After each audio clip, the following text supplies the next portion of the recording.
The previous chapter found its way back to more logical storytelling and also brought the overarching plot nicely forward. Will the next entry follow that trend? Will it be more of a side quest or advancing the main story?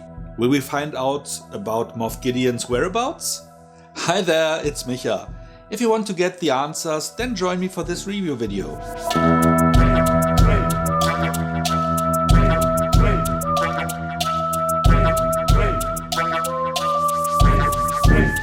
As the last chapter ended with the armorer saying that Bo-Katan will venture out to bring home more Mandalorians in exile, this chapter starts with showing us what the ones we know, both former associates turned mercenaries, are up to now. On board of their hijacked Imperial light cruiser, X-Vos is now the leader of the team, currently intercepting a ship commandeered by Quarren Captain Shrugoth, telling her that they were hired to bring back the Mon Calamari prince with whom she eloped. Making the Mandalorians a counteroffer to let them go free, X denies that, stating that though they are mercenaries, they are bound by honor to their task and can't be bought.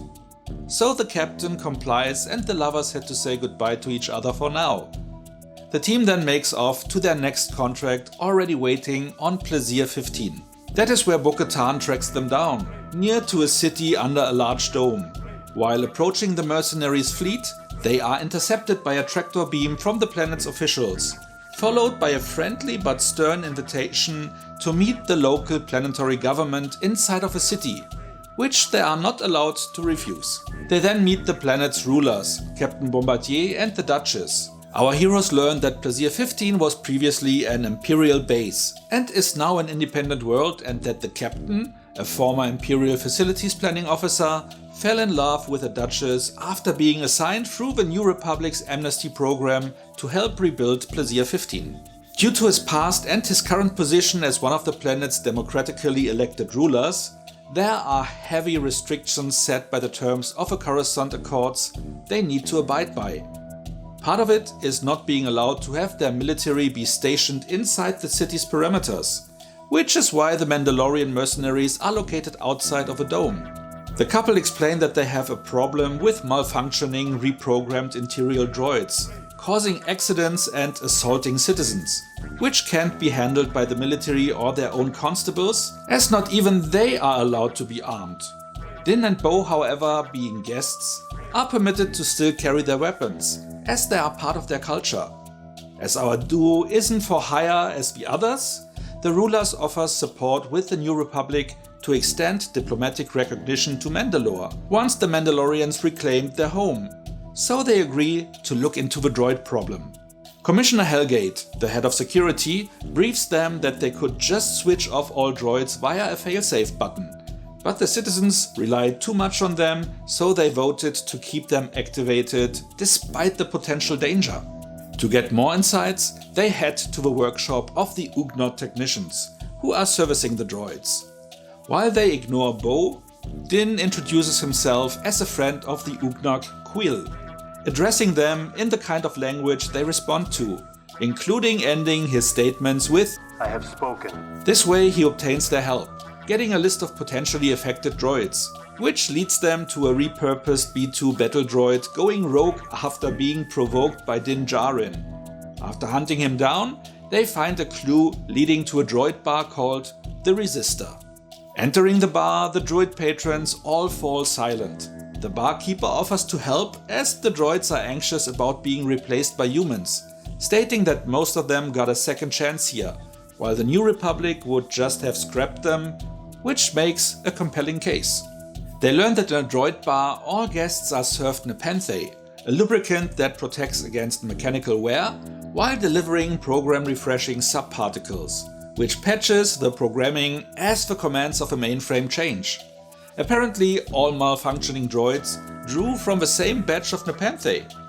A lab tech checking those subparticles confirms them to be nanodroids, which she can trace back by their chain code to an undocumented acquisition by Commissioner Helgate, the head of security. Being confronted, he calls himself a separatist, claiming to only support democracy. He didn't bow to the Empire and would not bow to the New Republic, praising Count Dooku as a visionary who was murdered by Jedi enforcers. To avoid captivity, he threatens to trigger the failsafe but was stunned by Bo-Katan before pressing the button. Helgate later seeks the Duchess's forgiveness, which she may consider, but sentences him to be exiled to the moon of Paraquat for now. As a reward for their services, the Duchess grants our duo the highest honor, the key to Plaisir, adding they will always be welcome in their domed paradise. The Duchess also knights Grogu as the Knight of the Ancient Order of Independent Regencies. Arriving at the Mandalorian encampment outside of the city limits, the two receive a frosty welcome. Bo, reclaiming command of her fleet, is being denied by ex-Voves, so she challenges him to single combat for leadership, which he accepts.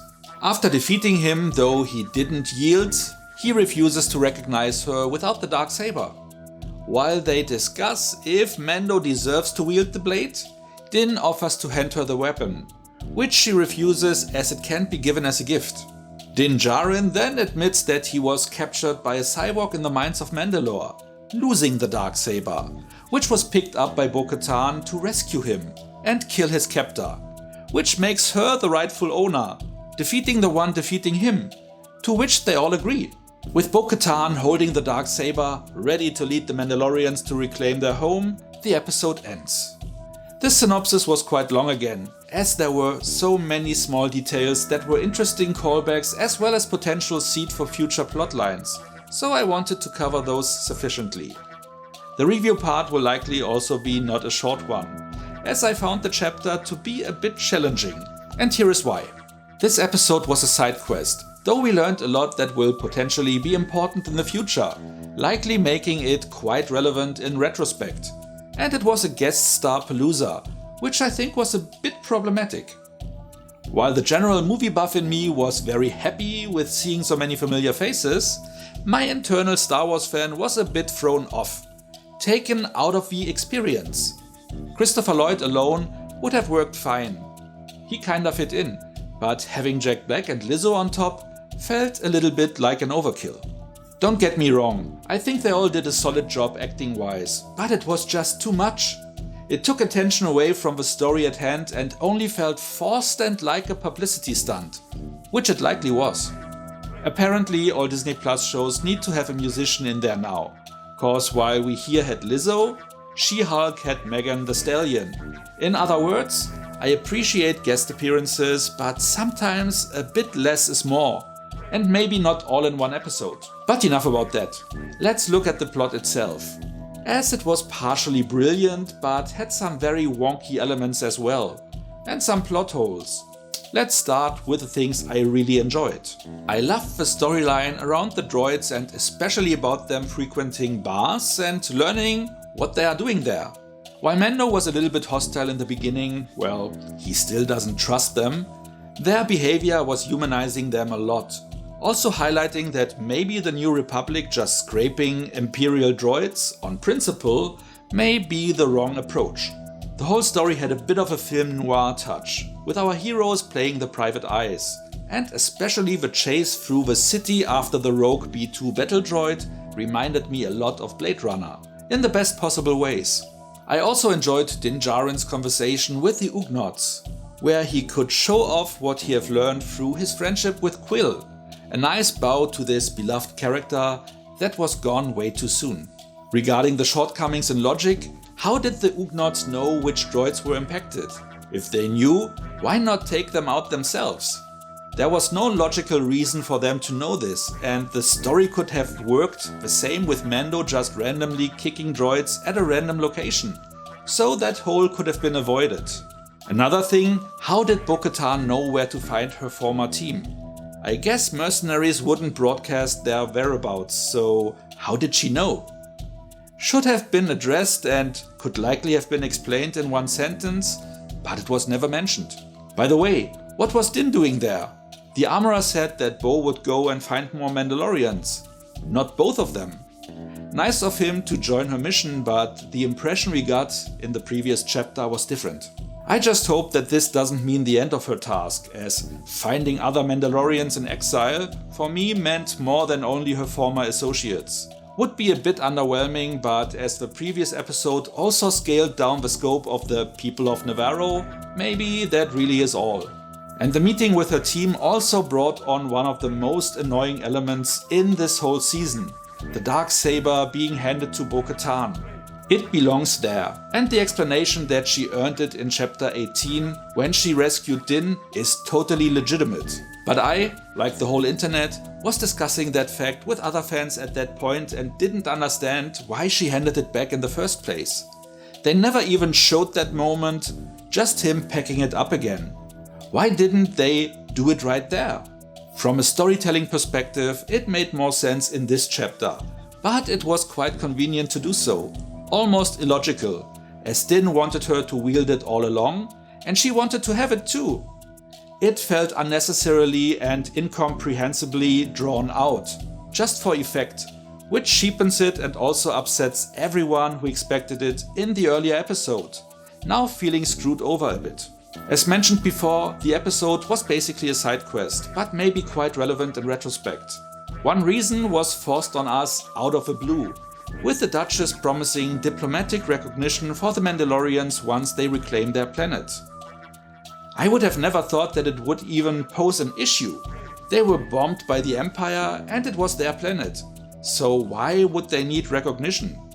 Likely there will be a plot point constructed in one of the next episodes, so it will become a problem that needs sad fix, which by definition would give it the feeling of being completely constructed. While on one hand it feels nice that every plot element this season has a reason for being there, it also gives it the appearance of being created with building blocks, deliberate and not natural at all. Like I say a lot, this might just be me feeling so, but for me it lessens the overall quality a bit. The storyline around the droids is another example, seemingly inconsequential now, but I have the feeling that introducing the Nepenthe is only conveniently constructed as a Deus Ex Machina device, to be used to restore IG-11's programming. Which is on one hand appreciated, as I would love to have him back, but would also feel quite cheap a solution to bring him back. We will see. I'm currently a little bit worried about Grogu's place in it all. Lately he is reduced to more of a gimmick, doing the same jump here as in The Foundling, being lured in with a fish by the Duchess. I mean sure, him using the Force to help in a ball game was fun, but had no function in the plot. Even Mando seems to become a side character in his own show at the moment, with all eyes on Bo-Katan to lead the retake of Mandalore. Hope he at least has a solid task in it. And by the way, what's up with retaking the planet? From whom? Everyone thinks the planet is dead. That is why they all left. And only some cave dwellers live there now, and they have lived there before, so no change there either. Just go back there should be the end of it, right? Or am I missing something? Who would they have to face to retake it? I guess the next episode will have more answers on that. And with that being said, let's go into the rating, but before we go there, let me ask you to like and share this video if you enjoyed it so far. And if you are not a subscriber yet, maybe consider to change that. By also hitting the notification bell, you will get a heads up for most of my new videos. Now for the rating. Let's get straight to it. The technical aspects of this episode were strong and the plot, though now mostly appearing to be a side quest, will likely become quite relevant in the future. However, it all felt a bit constructed and forced, especially the guest appearances. Though I loved Jack Black and Lizzo, they felt completely out of place here, and immediately threw me out of the story. And most people I talked about this experienced the same. Maybe they should have just brought in Christopher Lloyd, who fit in quite well. At this point the whole season creates the appearance of being completely created on the drawing table, with each and every aspect looking like being created too deliberately. Don't get me wrong, this is how stories are written. They just usually don't feel exactly as if they were assembled that way. Fortunately, the droid plot was interesting enough to make up for large parts of it, but the handing over the Darksaber now and not earlier sequence was also a big damper. This chapter just felt completely out of balance. It is still Star Wars though, so I'm scoring it with 7 out of 10 points, with a clear downwards tendency. I was thinking of going with 6 out of 10, mainly not going there because I think it was not better or worse as chapter 20, The Foundling, which I also scored with 7 out of 10. I'm hoping that the next episode will wow us again, because otherwise this whole season seems to crumble. What about you? Do you think 7 out of 10 is too generous or too harsh? Were you thrown off by the guest stars or were you enjoying them? Are you also worried about Grogu's place in it all? Whatever you like to share, let me know in the comments. So much for now, see you next time and thanks for watching. A lab tech, Chappy, ready to lead the Mandalorians to reclaim their home. The storyline around the droids is another example, seemingly inconsequential. With each and very... What about you? Do you think 7 out of 10 is too generous?